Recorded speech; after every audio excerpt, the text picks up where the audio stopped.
सोचिए, एक ऐसी कैंडी जो पहले तो बस छुट्टे की जगह मिलती थी और फिर अचानक लोग उसे डब्बे के डब्बे खरीदने लगे। आज हम बात करेंगे उसी कैंडी की जिसने सच में पूरे मार्केट को हिलाकर रख दिया। तो चलिए सीधे पॉइंट पर आते हैं।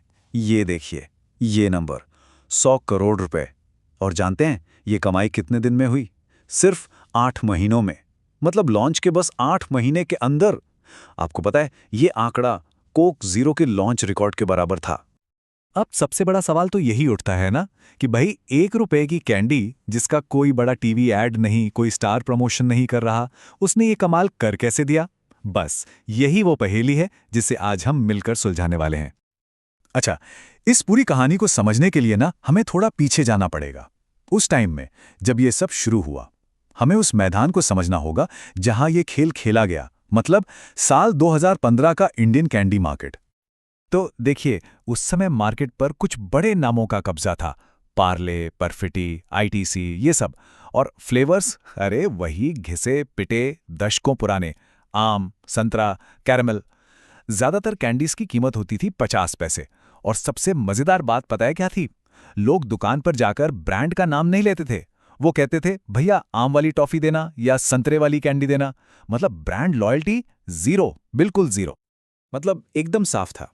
मार्केट बड़ा तो था, ग्रो भी कर रहा था, लेकिन उसमें ना एक बोरियत आ गई थी, एक ठहराव था। ऐसा लग रहा था जैसे मार्केट को किसी नई चीज का इंतजार है, ऐसी चीज जिसका उसे खुद भी नहीं पता था। और बस इसी खाली जगह को आके भरा पल्स ने। तो अब आते हैं कहानी के सबसे जरूरी हिस्से पर, वो आइडिया जिसने सब कुछ बदल कर रख दिया। वो आइडिया जिसे हम और आज मसाला बम के नाम से जानते हैं। देखिए, पल्स की टीम ने कोई रॉकेट साइंस नहीं लगाई थी। उन्होंने बस हमारी एक बहुत ही आम, बहुत ही देसी आदत को पकड़ लिया। कच्चा आम, याद है कैसे हम सब नमक और मसाला लगाकर चटकारे लेकर खाते हैं? सोचिए, चाहे वो आम बनना हो या फिर ठेले पर मिलने वाला वो कटा हुआ कच्चा आम, ये स्वाद तो हमारी रग रग में बसा हुआ है। और बस इसी सिंपल से आइडिया को उन्होंने एक कैंडी में पैक कर दिया। एक ऐसा ट्विस्ट वाला एक्सपीरियंस जो 2 स्टेज में आता है। पहले आपको मिलता है कच्चे आम का मीठा मीठा स्वाद, और ठीक जब आप उसके मजे ले ही रहे होते हैं कि तभी बूम, अंदर से निकलता है वो चटपटा मसालेदार पाउडर। बस यही वो सरप्राइज था जिसने लोगों को इसका दीवाना बना दिया। ठीक है, तो प्रोडक्ट तो एकदम यूनिक था, लेकिन सवाल ये है कि ये लोगों तक पहुंचा कैसे, बिना किसी ऐड के? यहीं पर पल्स की जीनियस स्ट्रैटेजी सामने आती है, जो नॉर्मल मार्केटिंग के तरीकों से बिल्कुल हटकर थी। तो सबसे पहली चीज थी प्रोडक्ट खुद। देखिए, पल्स कोई आम कैंडी नहीं थी, ये थी एक कैटेगरी ब्रेकर। इसने हार्ड बॉइल्ड कैंडी के सारे रूल ही तोड़ दिए। मीठे स्वाद के बाद अचानक से वो चटपटा नमकीन ट्विस्ट, ये एक्सपीरियंस ही अपने आप में एक कहानी बन गया। एक ऐसी कहानी जिसे हर कोई दूसरे को सुनाना चाहता था। फिर बात करते हैं कीमत की। उस जमाने में जब ज्यादातर कैंडीज 50 पैसे की आती थीं, पल्स ने अपनी कीमत रखी पूरे 1 रुपए। ये एक बहुत बड़ा रिस्क था, लेकिन उन्होंने इसे सही साबित कर दिया। कैसे? उन्होंने कैंडी का वजन 4 ग्राम रखा, जो 50 पैसे वाली कैंडी से लगभग डबल था। तो लोगों को लगा कि हाँ, ज्यादा पैसे दे रहे हैं तो वैल्यू भी ज्यादा मिल रही है। और फिर आया तीसरा पॉइंट, प्लेसमेंट, यानी कि अवेलेबिलिटी। जो कंपनी पल्स बनाती है, डीएस ग्रुप, वो रजनीगंधा और कैच मसाले जैसे ब्रांड्स भी बनाती है, तो उनका डिस्ट्रीब्यूशन नेटवर्क पहले से ही जबरदस्त था। उन्होंने बस अपनी इसी ताकत का इस्तेमाल किया और पल्स को देश के कोने कोने तक, छोटी से छोटी पान की दुकान तक पहुंचा दिया। मतलब प्रोडक्ट हर जगह मौजूद था। और इसका नतीजा क्या हुआ? ये जो कोट आप देख रहे हैं, ये पूरी कहानी कह देता है। सारा का सारा प्रमोशन लोगों ने खुद किया। इसे कहते हैं वर्ड ऑफ माउथ। एक ने खाई, उसे मजा आया, उसने जाकर 10 लोगों को बताया, और ये सिलसिला इतनी तेजी से फैला कि डिमांड सप्लाई से कहीं कहीं ज्यादा हो गई। हालत ये थी कि कंपनी उतनी कैंडी बना ही नहीं पा रही थी जितनी मार्केट में डिमांड थी।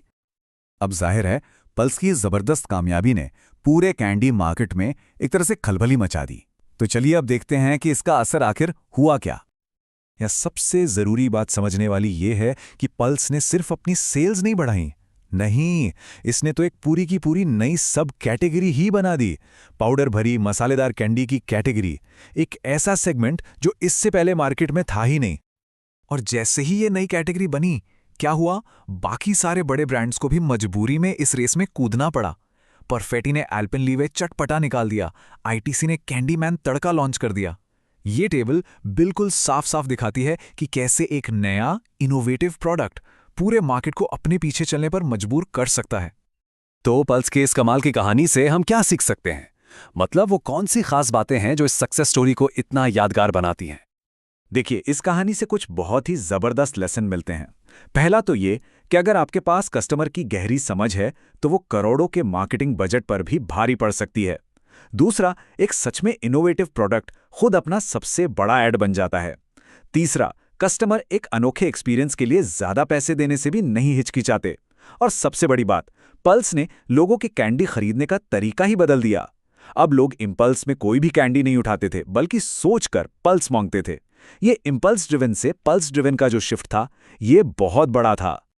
और आखिर में एक सवाल है जिसके साथ मैं आपको छोड़ना चाहूंगा। आज के इस दौर में जब चारों तरफ इतना एडवर्टाइजिंग है, इतना शोर है, तो क्या लगता है पल्स जैसी कहानी फिर से दोहराई जा सकती है? क्या आज भी एक बेहतरीन प्रोडक्ट सिर्फ अपने दम पर पूरे मार्केट को जीत सकता है? इस पर सोचिएगा जरूर।